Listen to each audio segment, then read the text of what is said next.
Assalamualaikum warahmatullahi wabarakatuh. My name is Andriano and my registration number is A1M218013. So, in this video, I want to present my topic in KAGAN's cooperative learning. It is about management. Many teachers report that their management problems decrease dramatically once switched to cooperative learning. It is very useful.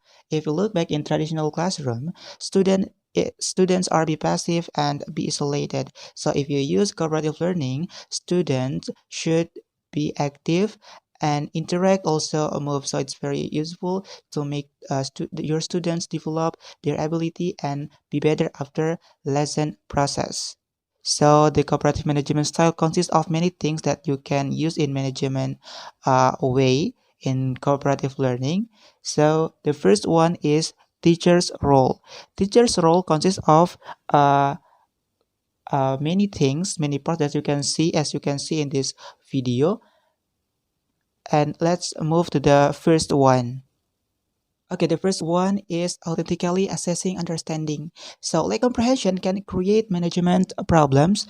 So, let's say we assign them a task or a teamwork, and but once a day begin to start, we discover they don't understand what's supposed to do. So, at this way, we clarify our interruption to avoid misunderstanding. To avoid it, after we assign teamwork, we circulate to observe teams and verify comprehension. After you clarify, you can visiting with teams to help them in their task. So it is keeps team on task. So it's at this point we can ask a question to focus team on their work. For example, what your next step? How do you plan to or who will like that? Okay, the next one is observing and consulting.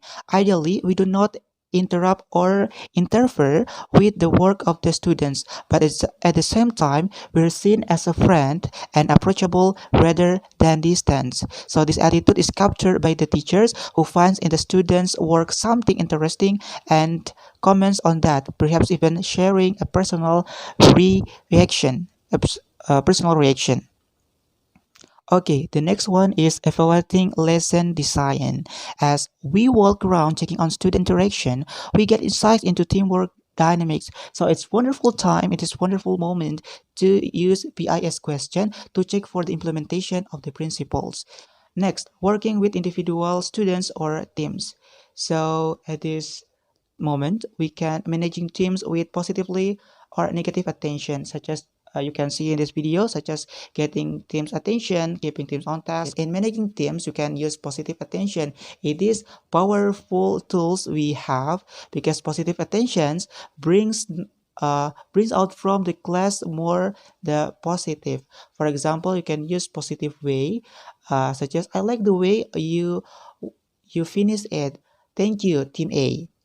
It is very useful to give positive attention rather than negative attention. Not only positive attention to make a student be better in uh, teams or individual, but you can use recognition.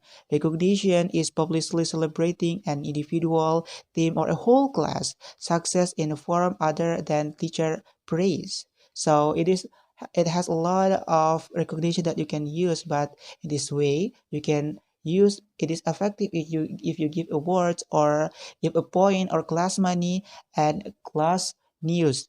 Okay, to make students work in teamwork, it is very important to setting up the room because good setting arrangement is conducive to teamwork, whereas poor setting arrangement is an obstacle to teamwork and becomes a problems management. So it consists of many parts in optional to setting up the classroom, such as individual desks, house teamwork, lab tables, and so on. In cooperative learning, we encourage interaction. We need a quiet signal that quickly and effective get students to focus on the teacher. So as you can see, I present to all of you here is quiet signal. Okay, then how we managing noise? As a noise management method, actually it is inefficient because we want students to maintain acceptable voice levels for prolonged periods without having interrupt the class. So we need tools to keep noise to productive class to productive harm.